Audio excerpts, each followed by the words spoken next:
Welcome back to the channel, lads and ladies, and welcome to my crowning achievement today. I am very tired and I'm also hyped up on caffeine at the same time. I need to stay hydrated and my heart rate is just all over the place, so that's exciting.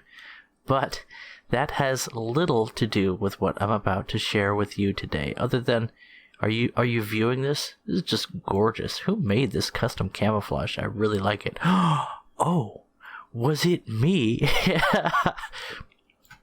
I have often made custom camouflages for vehicles that I enjoy playing in this game, and I found the A21RB a suitable candidate for the talisman, something that I plan to grind out the rest of the Swedish aircraft line with. It might not have been the best choice, but it was within my budget, and it's also viable in mixed battles, forming out a very nice 6-7 lineup for Sweden. But that's not really what I came here to talk about. I wanted to tell you about the process I went through making this camouflage, because I'm using a few tricks that I don't know if other non-historical aircraft custom skin makers are using. Sorry, that's the wrong menu. Let's go into test flight and just screw around while we talk. You know what? Actually, let's not. I just considered that that's probably not the best idea, because I wanted to tell you about macro images.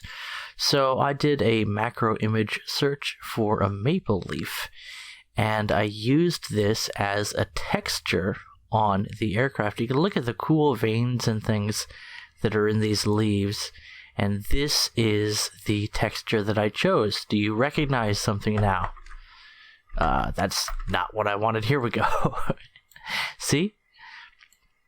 So what I did is I copied this image here, and then I went into my photo editor. I use GIMP. It's free. It's fantastic. It doesn't take too long to learn, and it's very versatile. I filled a layer with a bunch of copy-pasted versions of that maple leaf image, and I lined them up with the contours of the aircraft, more or less. You can see these lining up in an interesting way on the wing, and it is asymmetrical, and that is intentional. I like the sort of camouflage look you get from that asymmetry. And natural textures are just so cool.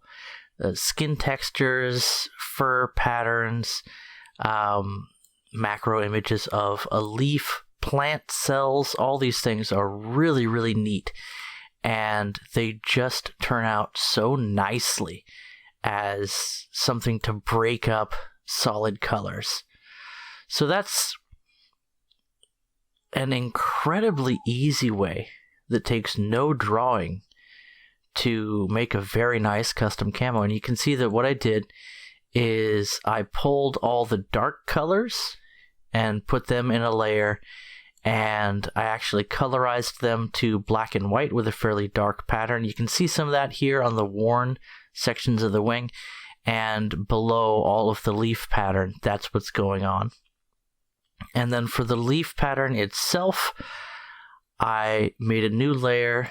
I did a edge detect neon filter, set things up the way I liked, and then I pulled out everything except the black background from the edge detect, pasted it into a new layer, turned down the opacity to 50%, and then colorized it to get this nice green looking camouflage.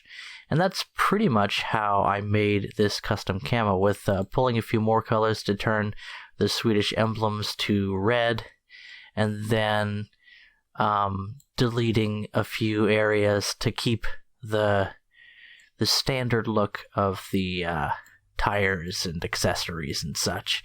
Also, I grabbed the line of code that refers to the wing fuel pods from somebody else's A21 camouflage and recolored the wing pods with the same method that I used for the aircraft, giving it a really nice look. Now, that's